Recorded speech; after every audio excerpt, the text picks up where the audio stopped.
Gethsemane தோட்டத்தில் போறதுக்கு முன்பாக பஸ்காவை என்ன பண்றாங்க, அனுசரிக்கிறாங்க. அந்த பஸ்கா பண்டிகைக்கு அவங்க ஆயுதமான காரியத்தை நம்ம தொடங்கலாம். வேதத்தில் என்னென்ன கொடுத்திருக்கிற லூக்கா 22ஆம் அதிகாரம், லூக்கா 22ஆம் அதிகாரம்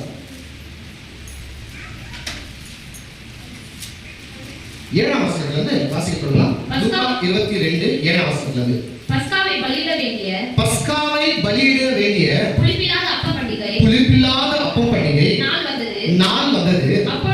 அப்பொழுது அவர் பேதுருவையும் யோவானையும் அழைத்து நாம் பஸ்காவை புசிக்கும்படிக்கு நீங்கள் போய் அதை நமக்கு ஆயத்த பண்ணுங்கள் என்றார். அதற்கு அவர்கள் நாங்கள் அதை எங்கே ஆயத்த பண்ணுவது, எங்கே ஆயத்தமா இருப்பது என்று சித்தமாயிருக்கிறது என்று கேட்டார்கள். அதற்கு அவர் நீங்கள் நகரத்தில் பிரவேசிக்கும் போது தண்ணீர் குடம் சுமந்து வருகிற ஒரு மனுஷன் உங்களுக்கு எதிர்ப்படுவான். நீங்கள் அவனுக்கு பின் சென்று அவன் போகும் வீட்டுக்கு நீங்களும் போய் அந்த வீட்டு எஜமானை நோக்கி நான் என் சீஷரோடு கூட பஸ்காவை புசிப்பதற்கு தகுதியான இடம் எங்கே என்று சொன்னார் என்று சொல்லுங்கள். அவன் விரித்திருக்கிற மேல் வீட்டில் உள்ள ஒரு பெரிய அறையை உங்களுக்கு காண்பிப்பார். அங்கே ஆயத்த பண்ணுங்கள் என்று சொல்லி அனுப்பினார். சரி, இது சொல்லப்போனா இயேசு கிறிஸ்துவுடைய கடைசி நாட்கள், அவர் கடைசியாய் இருந்த ஒரு இரவு கூட சொல்லலாம்.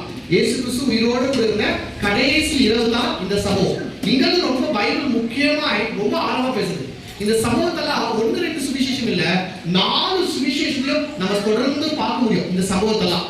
ஏன் காரணம் என்ன கேட்டா, இது ரொம்ப முக்கியமான காரியம். அதனால 4 சுவிசேஷத்தையும் நம்ம அனலைஸ் பண்ணி போகும்போது அது நிச்சயமா நமக்கு ஆசீர்வாதமா இருக்கும் என்று நம்புகிறேன். சரி, இப்போ கவனிங்க, படிச்சது நான் உங்களுக்கு சுருக்கமா சொல்றேன். இயேசு கிறிஸ்து யோவானையும் பேதுருவையும் அழைத்து அவர் சொல்றாரு, நான் பஸ்கா விருந்தை ஆயத்த பண்ணும்படியாய் நீங்க என்ன பண்ணுங்க, நீங்க போய் ஆயத்த பண்ணுங்க. பஸ்கா ஆட்டை பலியிடு. இந்த பலியை பத்தி நம்ம பின்னாடி பேசலாம். அதுக்கு முன்னாடி எங்க ஆயத்த பண்ணுவதுன்னு சொல்லிட்டு என்ன பண்றாங்க, இவங்க கேக்குறாங்க. கேட்கும்போது இயேசு கிறிஸ்து சொல்றாரு, நீ நகரத்துக்குள்ள போங்க. அங்க ஒரு மனுஷன், ஒரு புருஷன் என்ன பண்ணாரு, தண்ணீர் குடத்தை தூக்கி கொண்டு போவாரு. அவரை பின்தொடர்ந்து போய் அவருடைய எஜமானிடத்துல கேளுங்க. அப்பொழுது அந்த எஜமான் கம்பளம் விரித்திருக்கிற ஒரு பெரிதான ஒரு ரூம் என்ன பண்ணாரு, உங்களுக்கு காண்பிப்பாருன்னு சொல்லிட்டு என்ன பண்றாரு இயேசு கிறிஸ்து ரொம்ப எக்ஸாக்ட்டா அங்க நடக்கிற சம்பவத்தை ரொம்ப கிளியரா சொல்றாரு. இயேசு கிறிஸ்து சொல்லும்போது இது ரொம்ப ஸ்ட்ராங்கா சொல்றாரு. தண்ணீர் குடத்தை சுமந்து கொண்டு போகிற அந்த புருஷனிடத்துல என்ன பண்ணி போன்றார். இந்த ஸ்டேட்மெண்ட் வந்து ஏன் பிரஸ் பண்ணி சொல்றாரு, இயேசு கிறிஸ்து சொல்லிட்டாரு, இந்த தெருவுக்கு போ, இந்த இடத்துக்கு போ, இந்த வீட்டுக்கு போ, அந்த வீட்டார்கிட்ட கேளு, எங்களுக்கு பஸ்காவை அனுசரிக்கிறதுக்கு ஒரு ரூம் வேணும்னு கேளுங்க, அவங்க கொடுத்துருவாங்கன்னு சொல்லிட்டு சொல்லிருக்கலாம். ஆனா அப்படி சொல்லல. இயேசு கிறிஸ்து ரொம்ப தெளிவாய் இந்த சுவிசேஷத்துல மாத்திரமே இல்ல, நீங்க மார்க் எழுதின சுவிசேஷம் 14ஆம் அதிகாரம் 13-14 வசனத்தை வாசினா அங்க கூட இதெல்லாம் சொல்றாரு. இன்னொரு வாட்டி வாசிக்கலாமா? மார்க் 14ஆம் அதிகாரம் 13ஆம் வசனத்தை பாருங்க. அவர் தம்முடைய சீஷரில் 2 பேரை நோக்கி நீங்கள் நகரத்துக்குள்ளே போங்கள், அங்கே தண்ணீர் குடம் சுமந்து வருகிற ஒரு மனுஷன் உங்களுக்கு எதிர்ப்படுவார். தண்ணீர் குடம் சுமந்து வருகிற ஒரு மனுஷன் உங்களுக்கு எதிர்ப்படுவார். அவன் பின்னே போங்கள். அவன் எந்த வீட்டுக்குள்ள பிரவேசிக்கிறானோ அந்த வீட்டு எப்போதும் இதெல்லாம் அங்கே நம்ம என்ன படிச்சோம். இப்போ தண்ணீர் குடம் சுமந்து போகிற ஒரு புருஷன், ஒரு ஆண் பத்தி பேசுறார். இதை ஏன் இவ்வளவு ஸ்ட்ரெஸ் பண்ணி சொல்றேன்னு கேட்டா, யூத வழக்கத்தின் பிரகாரம் என்னன்னா, ஒரு ஆண் வந்து தண்ணீர் குடத்தை என்ன பண்ண மாட்டான், சுமக்க மாட்டான். தண்ணி குடத்தை நம்ம ஊர்ல கூட தண்ணி குடத்தை பெண்கள் தான் அதிகமா எடுக்கிறாங்க. ஆனா ஆண்கள் என்ன பண்றாங்க, எடுக்கிறாங்க. ஒரு சில ஆண்கள் கண்டிப்பா எடுக்கிறாங்க, எடுக்காது யாருமே எடுக்கிறது நம்ம சொல்ல முடியாது. ஆண்களும் எடுக்கிறாங்க. ஆனா அங்க கம்பல்சரி ஒரு தண்ணீர் குடத்தை யார் தான் தூக்கணும், பெண்கள் தான் தூக்கணும். இன்னைக்கும் அரபு தேசங்கள்லாம் பெண்ணு தான் இந்த தண்ணீர் குடத்தை தூக்கணும்ன்ற ஒரு சட்டம் அவங்களுக்குள்ள ரொம்ப ஆழமா இருக்குன்னு சொல்றாங்க. என்ன பண்றோம் பாக்கிறோம். அப்போ சீஷனுக்கு ஒரு பெரிய கன்ஃபியூஷன். என்னப்பா அது, உங்களுக்கு எதிர்கொண்டு ஒரு மனுஷன் தண்ணீர் குடங்களை தூக்கி கொண்டு வருவான், அவன் பின்னே செல்லும் போது இவங்களுக்கு பயங்கரமான கன்ஃபியூஷன். இஸ்ரவேல் தேசத்துல யூத வழக்கத்தின் பிரகாரம் ஆண்கள் பொதுவா இந்த தண்ணீர் குடத்தை தூக்க மாட்டாரு. ஆனா இயேசு ரொம்ப ஸ்ட்ராங்கா சொல்றாரு, ஒரு ஆண், ஒரு புருஷன் தான் என்ன பண்ணுவான், தண்ணீர் குடத்தை சுமந்து கொண்டு உங்களுக்கு எதிராக அவன் காணப்படுவான், அவன் தென்படுவான்னு சொல்லிட்டு இயேசு அழகா சொல்றார். எப்படி யூத வழக்கத்தின் பிரகாரம் பெண்கள் தண்ணீர் சுமக்க மாட்டாங்க என்றால், இந்த ஆண் எப்படி தண்ணீர் சொல்றாரு அப்படின்னு நம்ம என்ன பண்ணலாம் பார்க்கலாம். பாருங்க, இது வந்து வரலாற்றின் பின்னணிகள். இப்ப நம்ம பேச போற காரியங்கள் ஹிஸ்டாரிக்கலா சொல்லப்படுற காரியங்கள். அநேக பைபிள் ஸ்காலர் சொல்றதுதான் நான் சொல்றேன். இது உண்மையாவே பைபிள்ல எழுதிருக்குது நான் சொல்ல வரல. பைபிள்ல எல்லாமே எழுதப்படல, அது ஒரு இன்டென்டா கொடுக்கப்பட்டிருக்கு. ஹிஸ்டாரிக்கலா நமக்கு அநேக ஆன்சர் இருக்குது. அப்ப ஹிஸ்டாரிக்கலா இதுக்கு என்ன சொல்றாங்க, இயேசு எந்த இடத்துல பஸ்கா அனுசரிக்கிறாங்கன்னு சொல்றாங்க என்றால், இந்த புருஷன், இந்த தண்ணீர் குடத்தை தூக்கி சென்று போகிற புருஷன் இருக்கான் பாத்தீங்களா, இந்த புருஷன் யார் என்று சொல்லப்படுறதால் இவங்க எல்லாம் எசன்ஸ் என்ற கூட்டத்துக்கு சேர்ந்தவர்கள் என்று சொல்றாங்க. எந்த கூட்டத்துக்கு? எசன்ஸ். இயேசு கிறிஸ்து வாழ்ந்த காலகட்டத்துல மூன்று கூட்ட ஜனங்கள் இருந்தாங்க. ஒன்னு பரிசேயர்கள் இருந்தாங்க, இன்னொன்னு சதிசேயர்கள் இருந்தாங்க, இன்னொன்னு இந்த எசன்ஸ் சொல்லப்படுற கூட்டத்தார்கள் இருந்தாங்கன்னு சொல்லிட்டு பாருங்க. இன்னும் பல கூட்டங்கள் இருந்தாங்க. வேதபாரகர்கள் இருந்தாங்க, அப்புறம் சலெத்ன்ற ஒரு குழுவினர் இருந்தாங்க. அவங்க ஆனா நேச்சரா இவங்க முன் இருந்தாங்க. இந்த எசன்ஸ் பத்தி ஏன் நம்ம பைபிள் அதிகமா பார்க்கிறது என்றால், இவங்க ஒரு மாதிரி ரொம்ப சைலண்டான, அவங்க ரொம்ப அமைதியாய் வாழ்ந்த ஒரு மக்கள். இவங்களை குறித்து நம்ம பார்க்கும்போது ஏன் இயேசு இந்த இடத்தை தெரிந்து கொண்டார் என்று நம்ம என்ன பண்ணலாம் பார்க்கலாம். முதலாவது, இந்த எசன்ஸ் உடைய பேக்ரவுண்ட் என்ன, இந்த எசன்ஸ்ன்ற கூட்டத்தார் யார், ஏன் இவங்க தண்ணீர் குடத்தை இவங்க சுமந்து போறாங்க என்றால், பொதுவா இந்த எசன்ஸ்ன்ற மக்கள் வந்து திருமணம் பண்ணிக்க மாட்டாங்க. பெரும்பாலும் கல்யாணம் பண்ணிக்காத மக்கள். இவங்க யார் என்று கேட்டால், இரண்டாவது தேவாலயத்தை கட்டுறாங்க பாத்தீங்களா, எங்க செருபாபேல் சாலமோன் கட்டப்பட்ட தேவாலயத்தை இடிக்கப்பட்டாங்க, பாபிலோன் இடிச்சிட்டாங்க. இஸ்ரவேல் ஜனங்க 70 வருஷம் சிறையிருப்பு இருந்து 70 வருஷத்துக்கு அப்புறம் தேசத்துக்கு என்ன பண்றாங்க, திரும்ப போகிறாங்க. அந்த செருபாபேல் தலைமையில இரண்டாவது தேவாலயம் கட்டப்படுது. இரண்டாவது தேவாலயம் கட்டப்பட்ட பின்பாக அந்த இரண்டாவது தேவாலயத்துல ஆசாரியர்கள் இருந்தாங்க. அந்த ஆசாரியர் கூட்டத்துல ஒரு கூட்டம் தான் என்னன்னா இந்த எசன்ஸ் சொல்ற கூட்டம். இவங்க யார் என்றால், எதற்காக இவங்க பிரிஞ்சு வெளியே வந்தாங்க, இவங்க எப்படி வெளியே வந்தாங்கன்னு கேட்டா, இவங்க இந்த பரிசேயர் சதிசேயர் போல, இவங்க ஆசாரியர்கள் போல எல்லாம் ஒன்றாக இருந்தாங்க. ஆனா தேவாலயத்துல இரண்டாவது தேவாலயம் கட்டப்பட்ட பின்பு ராஜா இல்லாம போயிட்டாங்க. யார் இல்லாம போயிட்டாங்க? தேசத்துல ராஜா இல்ல, ராஜாவுக்கு பதிலாக அங்க ஆசாரியர்கள் தான் இருந்தாங்க. ஆசாரியர் 12 ரோல் பண்ணினார். 2 ரோல் அவருக்கு. ஒண்ணு, ஆவிக்குரிய காரியங்களையும் அவர் கண்ட்ரோல்ல தான் இருந்துச்சு. ஆவிக்குரிய காரியங்கள் என்ன? பலியிடுறது, ஆராதனை செலுத்துவது, தூபம் காட்டுவது, கர்த்தருடைய சமூகத்துல எல்லா சுத்திகரிப்பான காரியங்களை சேர்த்து ஜனங்களுக்காக ஜெயிலுது, இந்த வேலையும் செய்து கொண்டிருந்தார். அதே போல அந்த இஸ்ரவேல் ஜனங்க மக்களை ஆளுகிற ஒரு வேலையை கூட ஒரு பார்த்தா இவர் செய்து கொண்டிருந்தார். என்னதான் செருபாபேல் இன்னும் பெரிய பெரிய கவர்னர் போல ஆட்கள் இருந்தாலும் இவங்களுக்கு அதிகமான பவர் இருந்துச்சு. இவங்க தான் பலி செலுத்துறபடியாக இவங்களுடைய பேச்சு, இவங்களுடைய சொல்லுக்கு அந்த அரசியல் செல்வாக்குள்ள மனிதர்களாய் யார் இருந்தது? இந்த ஆசாரியர்கள் இருந்தாங்க. அப்ப இந்த ஆசாரியர்கள் கூட்டத்துல உண்மையும் உத்தமமாய் வாழ்ந்து கொண்டிருந்த ஆட்கள் இந்த ஆட்கள் அப்படின்றத விட எப்படி சொல்லாம, பயங்கரமான பொலிட்டிக்கல் பவர் அவங்க கிட்ட இருந்தது, பயங்கரமான அட்மினிஸ்ட்ரேஷன் பவர் அவங்க இருந்தது.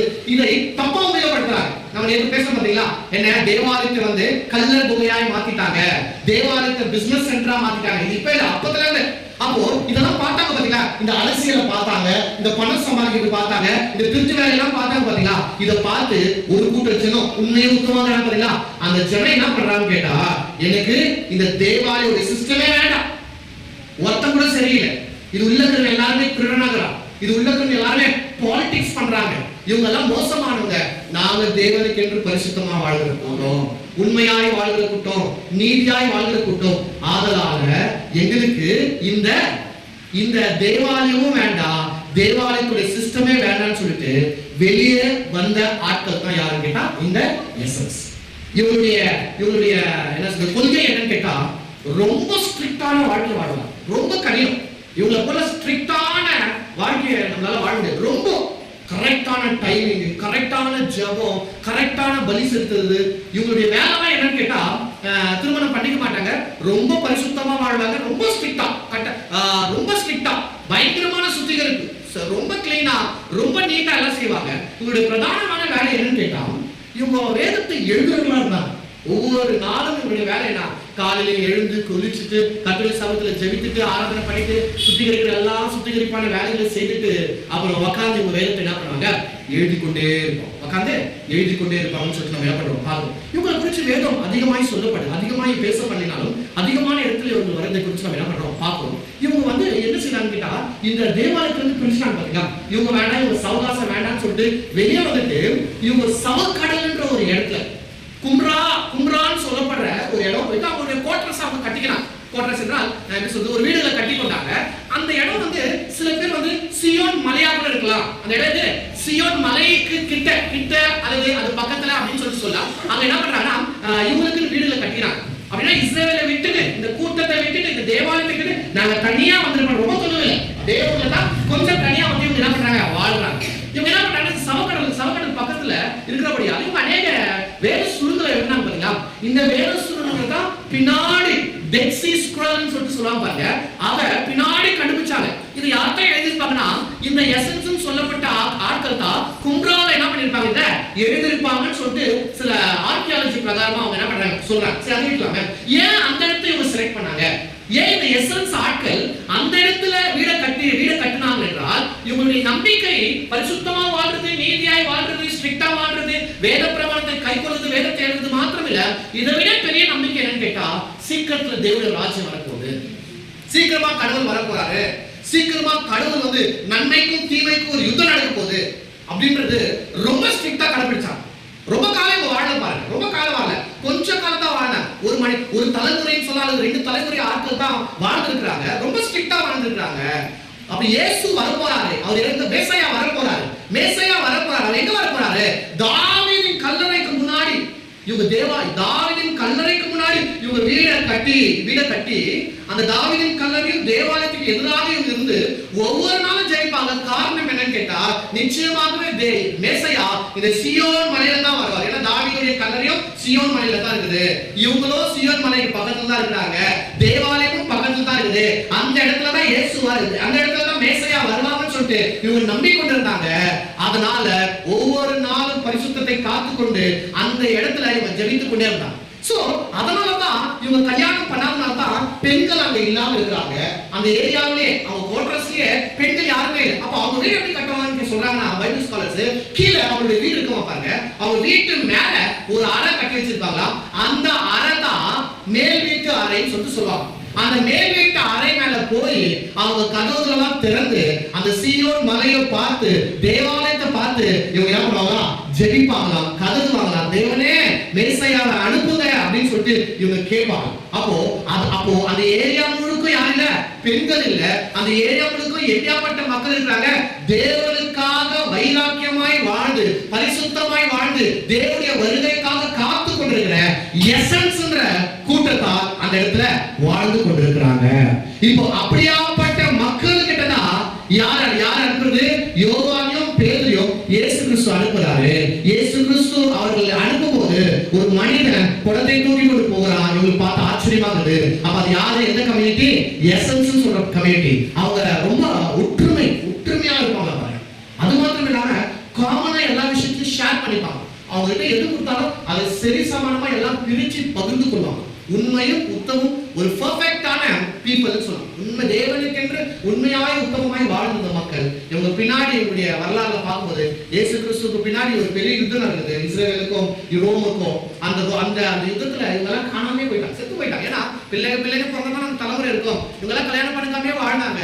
கடைசி இவங்க எல்லாம் செத்து போயிட்டாங்க, இல்லாமே போயிட்டாங்கன்னு சொல்லிட்டு வரலாறுல குறிப்பிடுது. அப்போ இயேசு கிறிஸ்து அப்படியாப்பட்ட மக்களுடைய வீட்டுக்கு தான் பஸ்காவை அனுசரிக்கும்படியாய் சீஷர்கள் என்ன பண்றாரு, அனுப்புகிறார். இப்ப சீஷர்கள் வராங்க. சீஷர்கள் வந்த உடனே இயேசு சொன்னதை இவங்க கிட்ட சொல்றாங்க.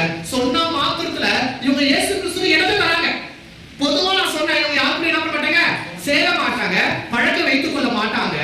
ஆனா இயேசு கிறிஸ்து போதகர் கேட்டாரு, இயேசு கிறிஸ்து என் பேரை சொல்லுப்பா, போதகர் அனுப்பினாரு, அவரு பஸ்காவை அனுசரிக்கும்படி ஒரு இடம் வேணும் அப்படின்னு சொன்னாங்க. இயேசு கிறிஸ்து மாத்திரம் இடத்தை கொடுத்தாங்க.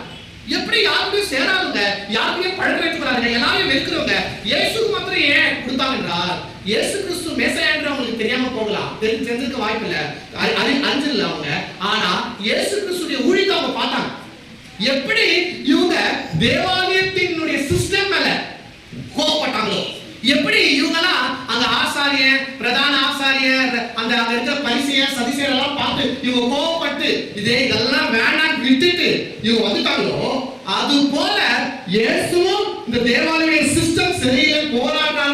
யாருக்கு தெரிஞ்சுப்போ இந்த எசன்ஸ்ன்ற கூட்டத்தாருக்கு தெரிஞ்சு இயேசு கிறிஸ்து அவர்களை அடித்த சம்பவத்தை இவங்களுக்கு தெரிஞ்சிச்சு.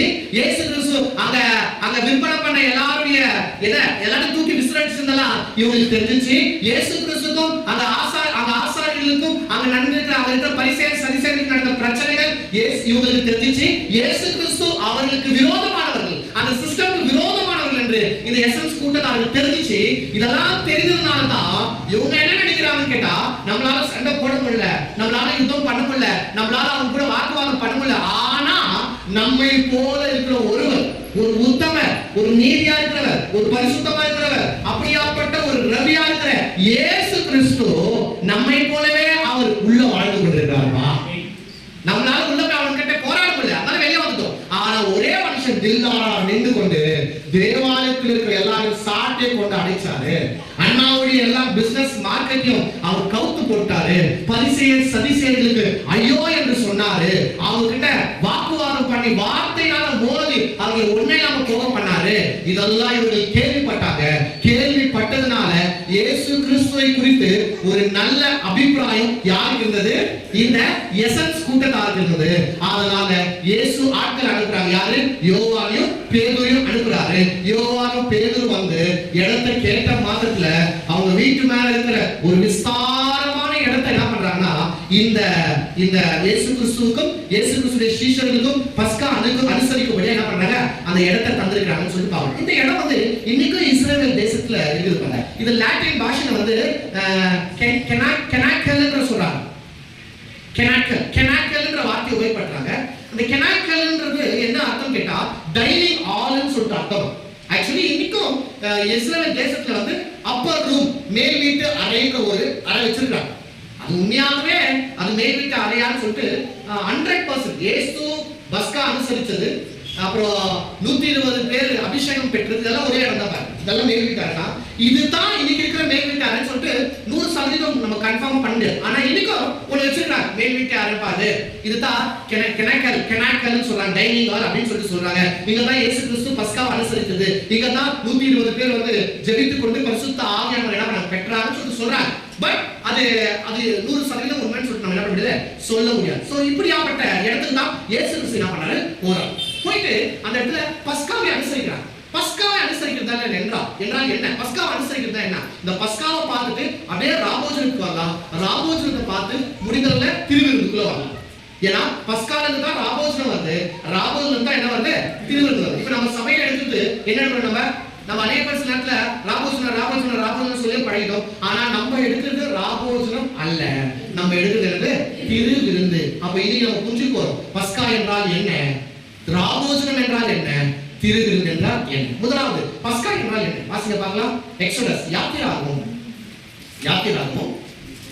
12ஆம் அதிகாரத்தை திருப்புங்க. யாத்திராகமம் 12ஆம் அதிகாரம் வாசிங்க பார்க்கலாம். 2ஆம் வசனம்.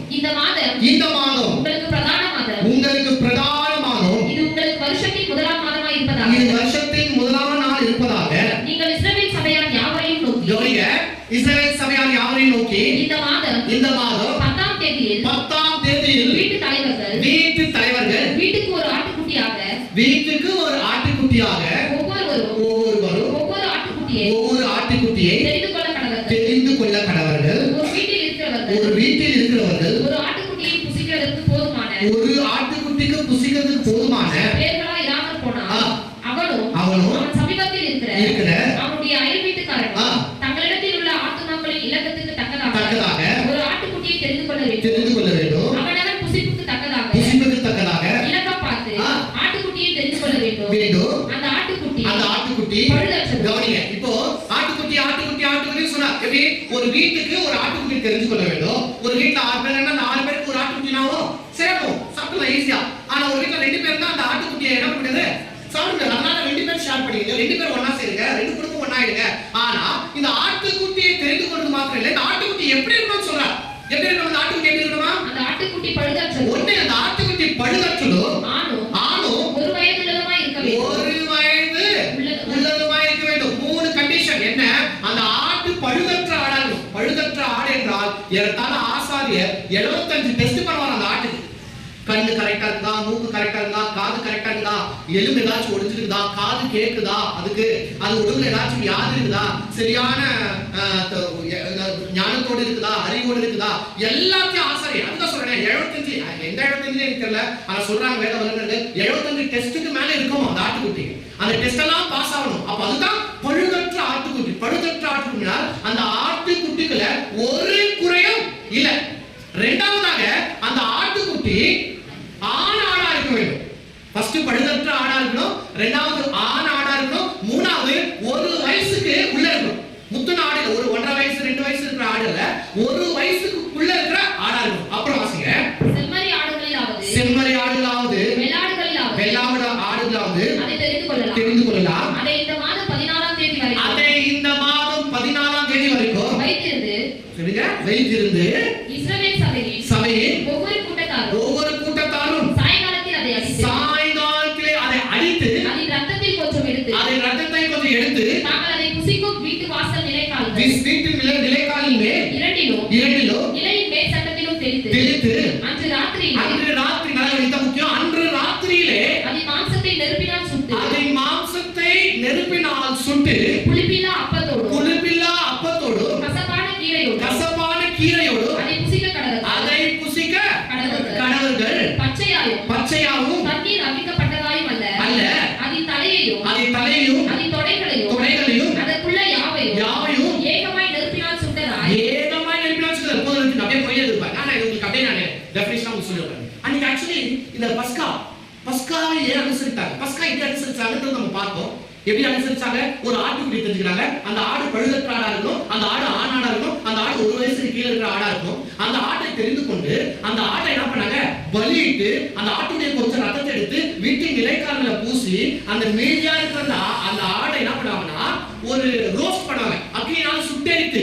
எந்த அக்னியினால் சுட்டெரிப்பாங்க என்றால் மாதுளை இருக்குது பாத்தீங்களா, மாதுளங்காய் சொல்றாங்க பாத்தீங்களா, அந்த மாதுளங்காய் மரத்தினால செடி, அந்த மாதுளங்காய் மரத்தினுடைய விருது அந்த மரத்தினால எரிக்கப்பட்டு அந்த கரியை அந்த பலியிட்ட அந்த ஆட்டுக்குட்டியை என்ன பண்ணா இவங்க தங்கள் குடும்பத்தோட வீட்டுக்குள்ள அந்த ராத்திரியில வீட்டுக்குள்ள போய் அவர்களுக்கு என்ன பண்ண சாண்டல் எல்லாம் கட்டி கொண்டு இதை சாப்பிடணும். இது கூட கசப்பான கீரைகள் என்ன பண்ணணும் சாப்பிடணும். இது கூட வேற என்ன சொல்லப்பட்டிருக்கு, புளிப்பில்லாத அப்போ இதெல்லாம் என்ன பண்ணுவாங்க அவங்க சாப்பிடுவாங்க. எப்போ இது இப்படி சாப்பிடுவாங்க, எப்போ இது ஆண்டவர் சொல்றான்னு கேட்டா எகிப்து தேசத்துல ஏறத்தாழ 430 வருஷம் அடிமையாய் வாழ்ந்து கொண்டிருக்காங்க. 430 வருஷத்துக்கு அப்புறம் கர்த்தர் மோசே அனுப்பி இவங்களை விடுதலை ஆக்கும் போது பாரம் ஒத்துக்கொள்ளாததுனால எகிப்து தேசத்தின் மேல ஏறத்தாழ 10 வாதையை கர்த்தர் வர பண்ணினார். தண்ணீர் ரத்தமாய் மாறினது, பேனு, தவக்கலை, வண்டு, கல்மலை, அக்னியா கல்மலை, அப்புறமேட்டா உடம்புல காயங்கள், கொப்பளங்கள், மிருக ஜீவன் சாவு, வெட்டுக்கிளி, பூமி அந்தகாரம் படுத்தது, கடைசியா என்னன்னு கேட்டா பனிச்சை பிள்ளைகளுடைய மரணம். இந்த 9 வாதைகளும் வந்துச்சு பாருங்க. 9 வாதைகளும் வந்த பின்னாடி கடைசியில பனிச்சை பிள்ளைகளுடைய மரணம். இந்த பனிச்சை பிள்ளைகளுடைய மரணத்துக்கு முன்னாடி தான் இன்னைக்கு நைட்டு ஆண்டவர் சொல்றார், நான் சங்கார தூதனை அனுப்புவேன். சங்கார தூதன் என்றால் the angel of death, சாகடிக்கிற தூதனை நான் எகிப்துக்குள்ள அனுப்புறேன். ஆனா எகிப்துல இருக்கிற எல்லா தலைச்சை பிள்ளைகளும் சாவாங்க. ஆனா இஸ்ரவேலர்களாகிய உங்க வீட்டுல சாவு வரக்கூடாது என்றால், உங்க வீட்டுல இருக்கிற தலைச்சை பிள்ளை சாகக்கூடாது என்றால் நீங்க இதை பண்ணுங்க. நீங்க எதை பண்ணோம்? பஸ்கா இன்னைக்கு நைட் சங்காரத்துடன் வரலாம்.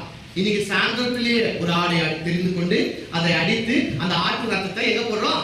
வீட்டின் நிலைக்கால்களை போறோம். அப்ப சங்காரத்துடன் கத்தி எடுத்துக்கொண்டு எகிப்து ஃபுல்லா போறோம். யாராரு வீட்டு வாசல்ல ரத்தம் இல்லையோ அவங்க வீட்டின் தலைச்சப்பில் என்ன ஆகுறா? சாகுறா. யார் வாசப்படியில ரத்தம் இருக்குதோ அந்த ரத்தம் இருக்கிற வீட்டை என்ன பண்றா? அந்த தேவதூதன் என்ன பண்றா? தாண்டி போறான், கடந்து போறான். அந்த தாண்டி போறாருன்ற அந்த வார்த்தையை தான் இங்கிலீஷ்ல பாஸ் ஓவர்.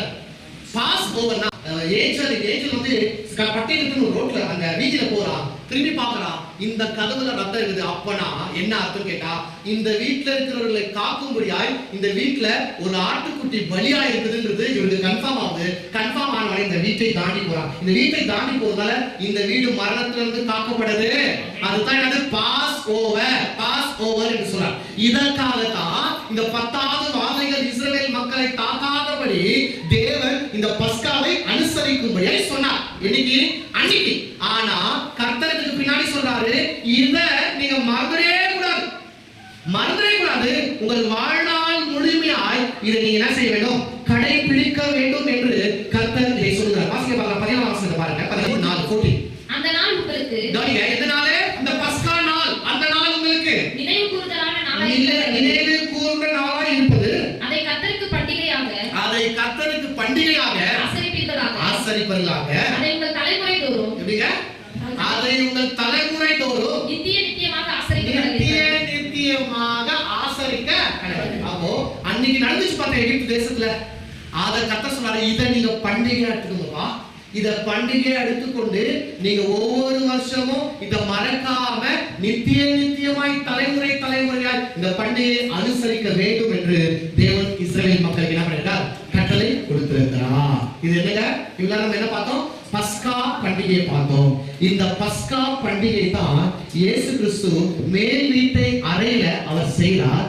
அதுதான் என்னது, ரா போஜனம். ராவுல சாப்பிடுற போஜனம். இந்த ரா போஜனுடைய முறை என்ன? ராபோஜனுடைய முறை நமக்கு தெரிஞ்ச ராபோஜனம், நமக்கு தெரிஞ்ச கவிஞர் ராபோஜனம் என்னன்னு கேட்டா, நம்ம சபைகள் எல்லாம் சொல்ற திருவிழா கேட்டா, ஒரு அப்பத்தை தரும், இயேசு கிறிஸ்துவின் சரீரத்துக்கு அடையாளமாக ஒரு அப்பத்தை தரும், அப்புறம் திராட்சை ரசம் தரும். இது உங்களுக்காக பிரிக்கப்பட்ட சரீரம், இது உங்களுக்காக சிந்தப்பட்ட ரத்தம் கொடுத்துரும், அவ்வளவுதான். ஆனா இஸ்ரவேல் மக்களுடைய டேபிள், பஸ்கா விருந்துன்னு சொல்லுவாங்க, பாஸ்ஓவர் மீல், பஸ்கா உணவுன்னு சொல்லுவாங்க. அது வந்து ஒரு பெரிய மீல். அந்த மீலை பத்தி நான் எக்ஸ்பிளைன் பண்றேன், ஆகாரத்தை பத்தி எக்ஸ்பிளைன் பண்றேன், அது உங்களுக்கு புரியும். இந்த பஸ்கா பண்டிகை யூதர்கள் அனுசரிப்பாங்க. எப்படி அனுசரிப்பாங்க கேட்டா, அனுசரிக்கிறதுக்கு முன்னாடி அங்க என்னென்னலாம் இருக்குன்னு நான் உங்களுக்கு ஃபர்ஸ்ட் சொல்றேன். இப்போ நமக்கு ஆட்டுக்குட்டி இருக்கு. அப்ப இஸ்ரவேலுடைய முறைமை பிரகாரம் இஸ்ரவேலர்கள் இன்னைக்கு அனுசரிக்கிறாங்க. அன்னைக்கு அவங்களுக்கு அனுசரிக்க தெரியும் அது என்னன்னு சொல்லிட்டு, ஆனா இன்னைக்கு அவங்களுக்கு தெரியாதுல்ல, அதான் ஒண்ணுன்னா சொல்லுவாங்க. அதனால ஆட்டுக்குட்டி அவங்க டேபிள் இருக்கும். இந்த ஆட்டுக்குட்டி எதற்கு அடையாளம் என்றால், இஸ்ரவேல் மக்கள் எகிப்து தேசத்துல நாங்க அடிமையா இருக்கும் போது எங்களை காக்கும்படியாய் ஒரு ஆடு மறிச்சு, அந்த ஆடு தான் இந்த ஆடு. அதற்கு அடையாளமா தான் எங்களை ரட்சிக்கும்படியாய், எங்களை காப்பாற்றும்படியாய், எங்களுக்காக ஒரு பழுதற்ற ஒரு வயதுள்ள ஒரு ஆண் ஆடு மறிச்சது. அந்த ஆட்டுக்கு அடையாளமா தான் இந்த ஆடு இங்க வச்சிருக்கிறோம் தேவர்கள். ஒண்ணு. ரெண்டாவது, புளிப்பில்லாத அப்பம். புளிப்பில்லாத அப்பம் எதை காண்பி, இது ஒரு அர்த்தம் சொல்றேன், இது புதிய ஏற்பாட்டின் அர்த்தம் நடக்குது.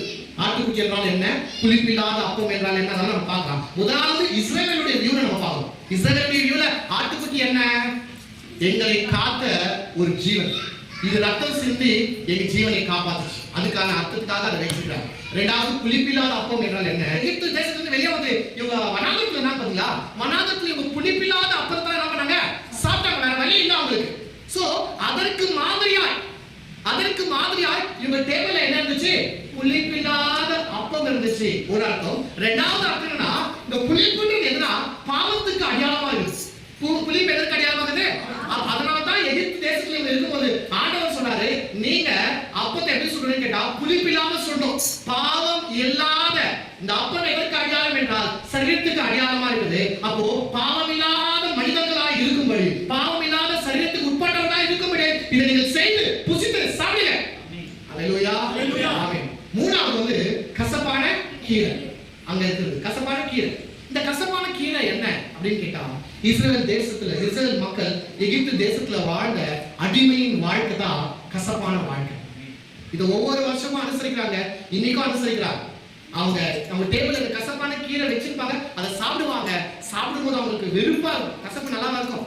அது எதை ஞாபகப்படுத்துது என்றால், எங்களுடைய முன்னோர்கள், எங்க தாத்தா பாட்டி எல்லாம் 400 வருஷம் 430 வருஷம் எகிப்து தேசத்துல அடிமையாய் வாழ்ந்து கொண்டிருந்தார் என்று நினைவு கூறும்படியாய் இவர்கள் அதை செய்யணும். இது அது சொல்லப்படுது. இது இல்லாம இன்னும் அநேக காரணம் இருக்குது. அது என்னன்னு கேட்டா, 4 கப் ஆஃப் வைன் இருக்கும். 4 கப் ஆஃப் 4 கோப்பையில வந்து திராட்சை ரசம் அங்க வைக்கப்பட்டிருக்கும். 4 கோப்பை. இந்த 4 கோப்பைக்கும் 4 அர்த்தம் இருக்கு. அவங்க ஒரு டைம் ஒண்ணா என்ன பண்ணுவாங்க, அவங்க குடிப்பாங்க. முதலாவது கப்புக்கு என்ன பேரு, the cup of sanctification. sanctificationனா பரிசுத்தமாக்குதல். முதல் கப்பு பரிசுத்தமாக்குதல் என்று சொல்லப்படுற கப்பு என்று சொல்லப்படுறாங்க. இரண்டாவது the cup of deliverance, விடுதலையின் ஒரு கோப்பை. மூணாவது the cup of redemption, மீட்பின் கோப்பை. நாலாவது the cup of praise and thanksgiving. ஸ்தோத்திரமும் நன்றிக்காக கடைசி கப். என்ன நாலு அக்ஷரசம். ஐந்தாவது அங்க இருக்கும். அது என்ன கேட்டா பழங்கள்னால செய்யப்பட்ட ஒரு ஒரு ஒரு சாலட்னு சொல்லலாம் அல்லது ஒரு உருண்டைன்னு சொல்லலாம். உருண்டையோ சாலடோ அது நான் சொல்றது உங்களுக்கு புரிய பாருங்க. அது அந்த ஒரு போல்ல வந்து சாலட் மாதிரி பண்ணி வச்சிருப்பாங்க. அந்த கோப்பையில வந்து ஆப்பிள் இருக்கும். அந்த கோப்பையில என்ன இருக்கும்? ஆப்பிள் இருக்கும். அப்புறமேட்டா அத்திப்பழம் இருக்கும். பாதாம் போட்டிருப்பாங்க. அப்புறம் ஒலிவ பழத்தை அதுல என்ன பண்ணிருப்பாங்க போட்டிருப்பாங்க. இதெல்லாம் சேர்த்து இந்த பழங்கள்லாம் சேர்த்து ஒரு கலவையாய் மிக்ஸ் பண்ணி வச்சிருப்பாங்க. ஒரு கலவையா என்ன பண்ணுவாங்க மிக்ஸ் பண்ணி வச்சிருப்பாங்க. அது அவங்க என்ன சொன்னல இப்ப இந்த உருண்டை எதற்கு அடையாளம் என்றால் இவங்க எகிப்து தேசத்துல வந்து செங்கல் சூளைகள் செய்து கொண்டிருந்தாங்க. செங்கல் சூளையில வேலை செய்து கொண்டிருந்தாங்க. செங்கல் அறுத்துந்தாங்க. அப்படியாப்பட்ட ஆளுங்க தான் இவங்க பாருங்க. அதை நினைவு கூறும்படி இதை இவங்க செய்தாங்க. அடுத்ததா இந்த உப்பு தண்ணி கலர் ஆரஞ்சு கலர். இந்த ஆரஞ்சு கலர்ல உப்பு தண்ணி தான் இவங்க இதை தொட்டு அதை சாப்பிடுவாங்க. இது எதற்கு அடையாளம் என்றால் இது கண்ணீருக்கு அடையாளமாகுது. இந்த உப்பு தண்ணி எதற்கு அடையாளமாகுது? கண்ணீருக்கு அடையாளமா இருக்கிறது. ராபோஜனுடைய ஆறு காரியங்கள் யூதருடைய பந்தியில இந்த 6 பொருளுக்கு ராபோஜன் என்ன?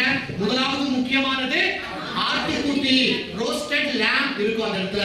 இரண்டாவதாக புளிப்பில்லாத அப்பம் இருக்கும். மூன்றாவதாக கசப்பான கீரை.